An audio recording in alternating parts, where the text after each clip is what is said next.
नमस्कार दोस्तों, आप देख रहे हैं एमबी लाइव। एमबी लाइव में आपका स्वागत है।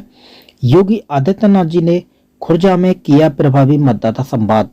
उत्तर प्रदेश के मुख्यमंत्री योगी आदित्यनाथ जी के खुर्जा आगमन पर खुर्जा वासियों व क्षेत्रवासियों ने योगी आदित्यनाथ जी के स्वागत में सभी रास्तों को फूल मालाओं व भगवा रंग के गुब्बारों से सजा दिया।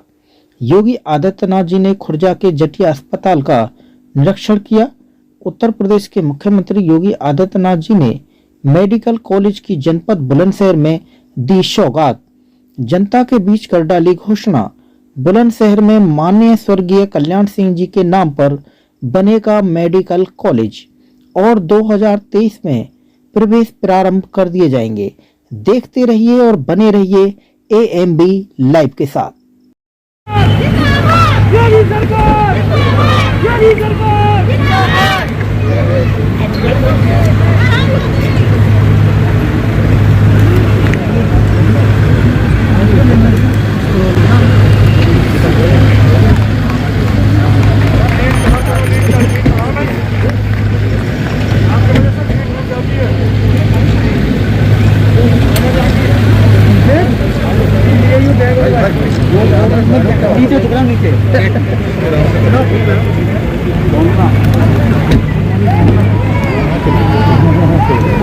रात्रि में 10 बजे से लेकर सुबह बजे तक, सुबह 6 बजे तक हम लोग नाइट कर्फ्यू रखेंगे, लेकिन दिन में बाजार भी खुलेंगे, मॉल भी खुलेंगे, सारे आयोजन होंगे, किसी प्रकार की कोई पाबंदी नहीं होगी।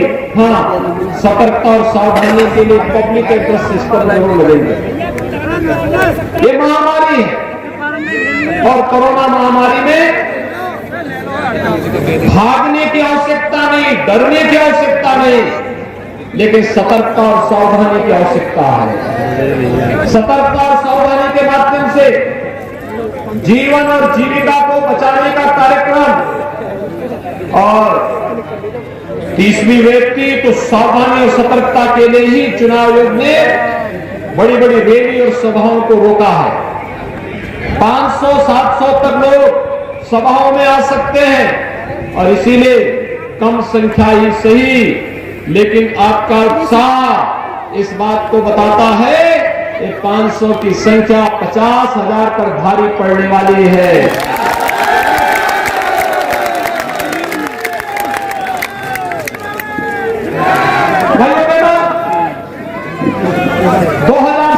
प्रधानमंत्री मोदी जी के आह्वान पर आपने भारतीय जनता पार्टी को अपना आशीर्वाद दिया था और 5 वर्ष तक भारतीय जनता पार्टी की डबल इंजन की सरकार के कार्य को आपने देखा है। बिना रुके, बिना झुके, बिना डिगे और बिना किसी के सामने रुके सरकार अनवरत एक ओर राष्ट्रवाद और सुरक्षा के मोर्चे पर प्रभावी ढंग से कार्य करती दिखाई दी, दूसरी तरफ विकास और सुशासन के मुद्दे पर भी प्रभावी ढंग से सरकार ने अपने कार्य को आगे बढ़ाया।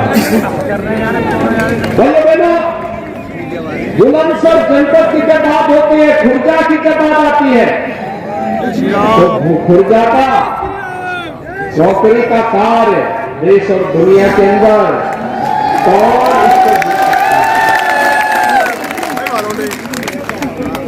यहाँ के इस उद्योग को 1 डिस्ट्रिक्ट 1 प्रोडक्ट में हमारी सरकार ने लिया, बैंकों से लोन दिलाया, सब्सिडी दी, तकनीक दिया और आज यह उद्योग एक बार फिर से खड़ा होकर के हजारों नौजवानों को रोजगार भी दे रहा है और प्रदेश और देश के विकास में अपना योगदान भी दे रहा है। तो बुलंदशहर को उसकी पहचान भी दे रहा है। भैया बहनों, जब हम लोग बुलंदशहर की बात करते हैं तो पूर्व मुख्यमंत्री स्वर्गीय कल्याण सिंह जी को कौन विस्मृत कर सकता है। प्रदेश की सेवा उन्होंने की, अमूल्य सेवा की और प्रदेश और देश के अमूल्य सेवा के साथ जब बुलंदशहर में हमारे जनप्रतिनिधियों ने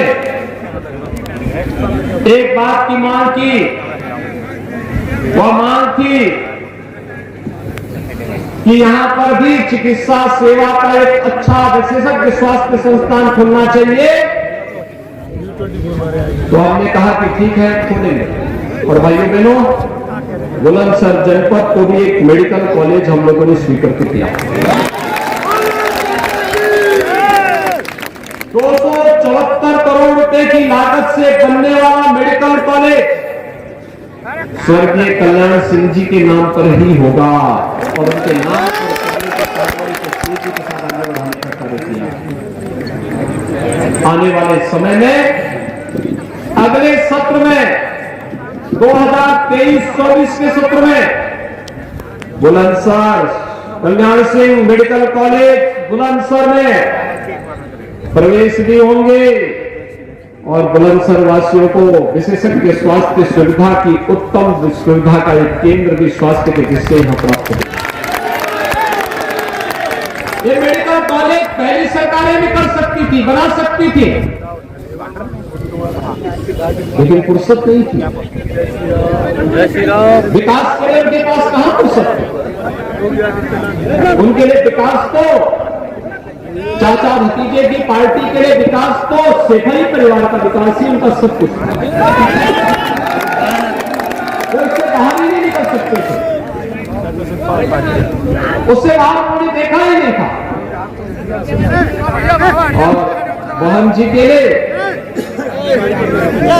तो भतीजे का विकास ही सब कुछ था।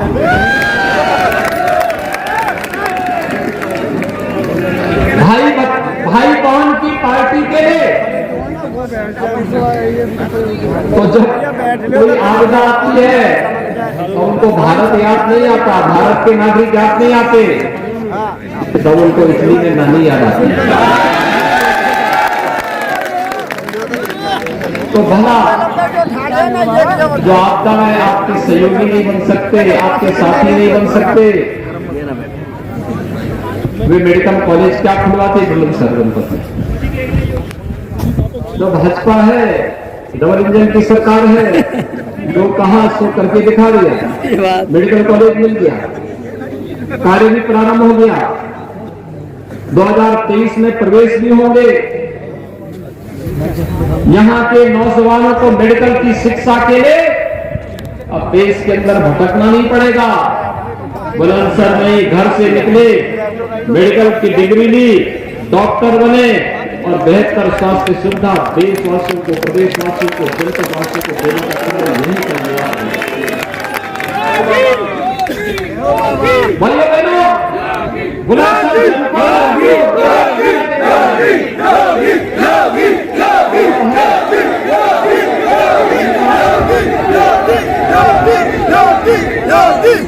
बुलंदशहर के जितने भी हमारे जनप्रतिनिधि हैं, विजेंद्र सिंह जी वर्तमान विधायक हैं, बहुत जुझारू हैं, पार्टी के लिए कार्य करते रहे हैं।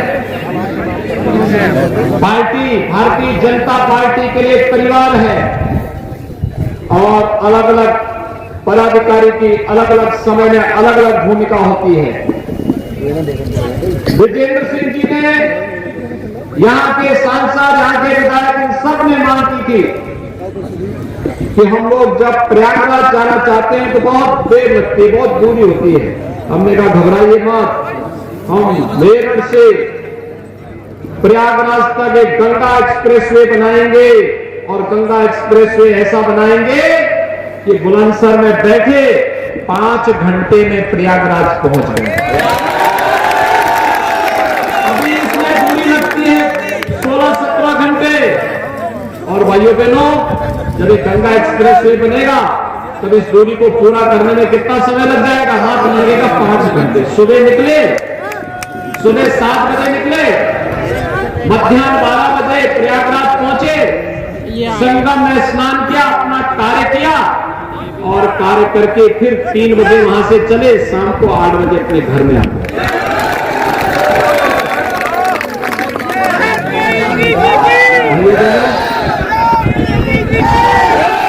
जनपद तो ऐसे भी सौभाग्यशाली है। सौभाग्यशाली किसके हैं? एक और गंगा मैया है, एक और यमुना मैया है, और दोनों का संगम देखना हो तो यहाँ से गए, संगम में स्नान भी किया। आज सूबे के मुख्यमंत्री आदित्यनाथ यहाँ आए हैं और एडवोकेट साहब को उसमें संवाद किया है, तो उनसे पूछ आज मैम आप कैसा महसूस करें आदित्यनाथ आपके यहाँ आए? खुर्जा की पावन हो गई भूमि, योगी आदित्यनाथ महाराज जी के कदम पड़ते ही वैसे भी हमारी जो खुर्जा की भूमि है वो राममयी है, और आज महाराज जी के पावन चरण पढ़कर हम लोग तो धन्य हो गए। बहुत बहुत धन्यवाद। मीनाक्षी सिंह जिंदाबाद, मलिक साहब